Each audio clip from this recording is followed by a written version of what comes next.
జరగని వింతేమి కాదే ఇది. పరిమళం వెంట పయనించే పరుగు తడబాటు పడుతోంది.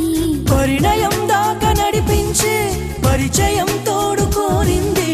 దూరం తలంచి ముహూర్తం ఇంకెప్పుడొస్తుంది. గుండెల్లో ఏముందో కళ్ళల్లో తెలుస్తుంది. పెదవుల్లో ఈ మౌనం నీ పేరే పిలుస్తోంది. నిలవదు కథ హృదయం నువ్వు ఎదురుగా నిలబడితే. కదలదు కథ సమయం నీ అలికిడి వినకుంటే. కలవరమో తొలివరమో